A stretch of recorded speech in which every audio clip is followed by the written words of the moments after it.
Hi everyone, welcome back to my Python laboratory series. In today's video, I'll walk you through our midterm laboratory exam or laboratory activity 4, which is the restaurant order management system in Python.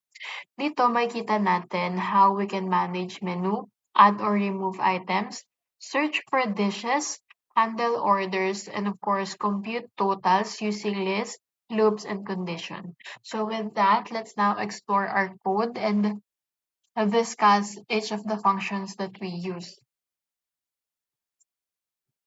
Here is our initial menu. So, gumawa tayo ng list of lists, which means list na may sublist para sa ating menu. So, ang bawat item is merong dish and price. So, this is the dish and this is the price. Index 0, index 1. We can print this using our for loop para makita natin yung ating initial menu. So, this is our for loop. So for I in range of the length of the menu, ipiprint natin siya using a formatted string para maayos ang display. Text function is na mag-a-add tayo and mag-insert ng product or ng menu, ng dish rather. So what is the difference between append and insert? So sa append, nagdadagdag lang tayo sa dulo ng list. For example, pizza. Etong pizza na 'to maa-add siya dito sa dulong part ng list.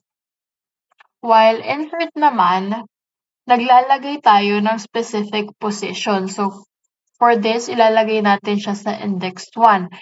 Dito, ang index 1 natin is fries. Then, mag-a-append siya dito or mag-insert siya dito and yung price magiging index 2 and yung soup of the day magiging index 1.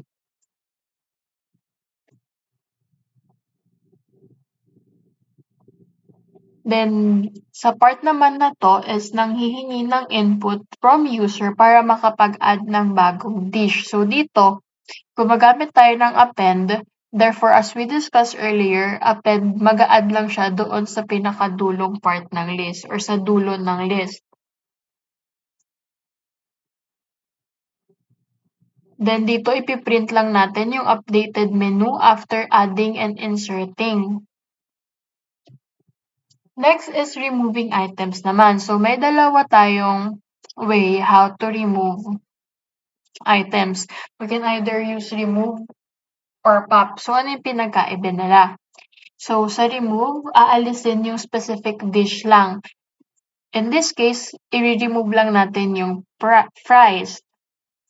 Then, sa pop naman, aalisin natin yung last item. So, the difference between remove and pop dito sa remove specific item, sa pop naman is yung last item sa list. Then, this is the updated menu. Piprint lang natin yung updated menu after the remove and pop. Next is this one. So, this is sorting and reversing. So, itong menu.sort equals lambda or lambda.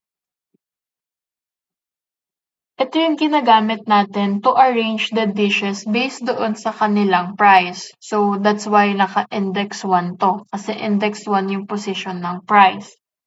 Then, we print it as the updated menu after sorting it. Next is the reverse. So, sa reverse naman, babalik ta rin yung order ng menu. So, kung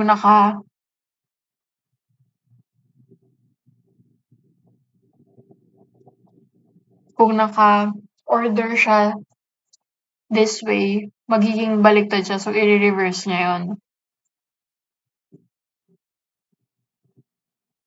Next is, itong function na to or part na to ng code is for searching for a dish.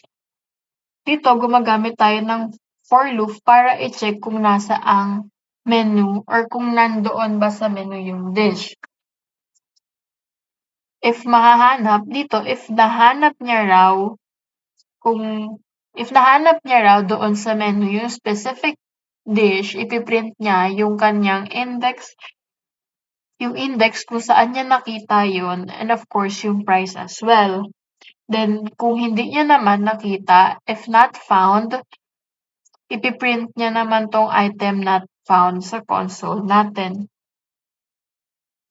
Next is counting dishes above 100 peso. So dito tititingnan or sine-search niya lahat ng dishes that is more than or above yung price niya sa 100 peso. So this is the counter, above 100 is equals to 0. Then ise-search niya, so it will loop through the menu. If menu I index 1, so it means kinukuha niya yung value ng price, is greater than 100, therefore magka-count siya dito, mag-a-update yung above underscore 100 na counter. Then mag-update yung count niya dito. After that, simply ipi-print niya yung number of dishes na above 100.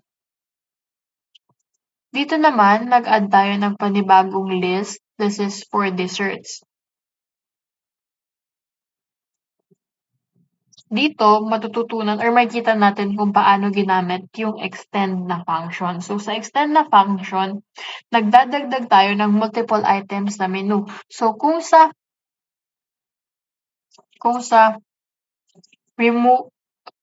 append and insert, so kung sa append and insert, nag-a-add lang tayo ng specific product sa specific index and specific product na single lang. Dito sa ating extend is mag-a-add or pwede tayong magdagdag ng multiple items sa ating menu. And then we print it like this one. So same as how we did it earlier lang din. So this part naman ng code is how we take order. So ang order natin, empty list pa siya. We initialize it as an empty list. Then dito, we have to place order, type done when finished na. So while true daw, maglo-loop daw siya until the user types done. So maglo-loop lang siya ng maglo-loop until mabasa niya doon sa input ng user is done. So kapag nabasa niya 'to, magbe-break na siya or matatapos na yung loop niya.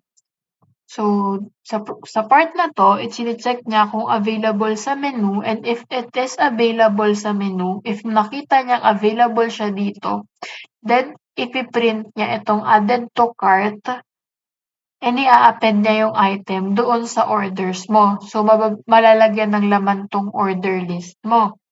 Then if hindi naman siya available, if hindi nakita yung item doon sa ating list, then magpi-print siya ng sorry, item not available. So sa part na 'to, maglo-loop siya ng maglo-loop as long as hindi nagta-type ng done si user. Then dito magpi-print tayo ng order summary and total. Ayan, hahanapin niya, then i-a-add niya yung order, ide-display niya, kukuhain niya yung total, and ipi-print niya yung total here.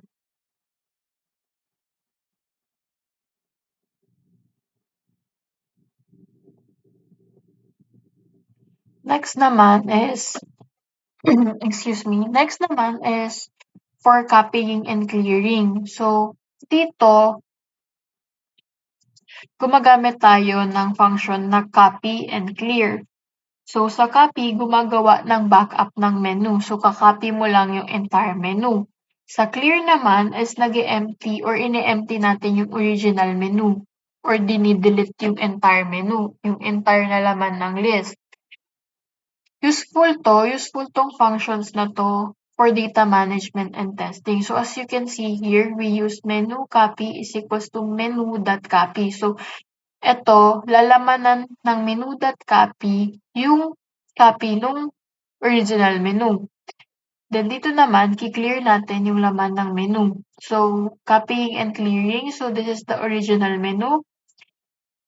Since kinlear na natin siya dito, ang mapi-print na nito is an empty list, and then this copied menu, ang mapi-print na natin niya na dito is yung menu na kinopy natin. So, let's run this program and see it for ourselves na lang. So, let's try to run this program.